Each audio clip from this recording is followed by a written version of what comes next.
ओम श्री गुरुवे नमः। ओम श्री गणेशाय नमः। ओम श्री पितृदेवताय नमः। ओम श्री कुलदेव्ये नमः। ओम श्री ग्राम देवताय नमः। ओम श्री स्थान देवताय नमः। ओम नमो भगवते वासुदेवाय नमः।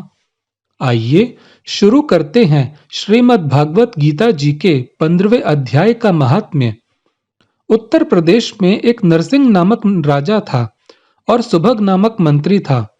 राजा को मंत्री पर बड़ा भरोसा था। मंत्री के मन में कपट था। मंत्री चाहता था कि राजा को मारकर यह राज्य मैं ही करूं। इस तरह कुछ काल व्यतीत हुआ। एक दिन राजा नौकर चाकरों सहित सो रहा था। तब मंत्री राजा को सारे नौकरों सहित मारकर राज्य करने लगा। कुछ काल व्यतीत हुआ, तब वह भी मर गया। यमराज के पास दूत बांधकर ले गए। धर्मराज बोला, हे यमदूतों, यह बड़ा पापी है, इसको नरक में डालो।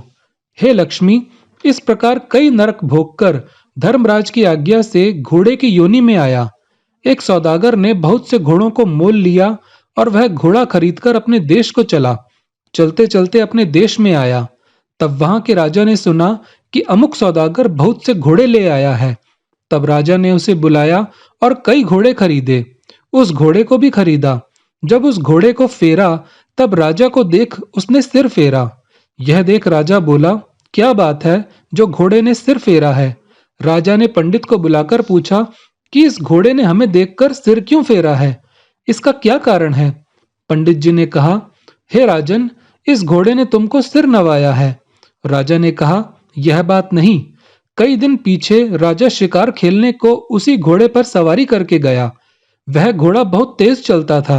राजा शिकार खेलता खेलता बहुत दूर चला गया। उस दिन राजा ने जाते ही शिकार मारा। राजा बहुत प्रसन्न हुआ। राजा घोड़े को वृक्ष से बांध कुटिया में गया तो साधु अपने पुत्र को गीता जी के 15वें अध्याय का पाठ सिखा रहा था। वृक्ष के पत्ते पर श्लोक लिखकर बालक से कहा, खेलते भी रहो और इसको भी कंठ करो। उस पत्ते को घोड़े ने देखा तो तुरंत उसकी देह छूट गई। देवदेही पाई। स्वर्ग से विमान आया। तिस पर बैठ वैकुंठ को चला। इतने में राजा जल पीकर बाहर आया। देखा तो घोड़ा मरा पड़ा है।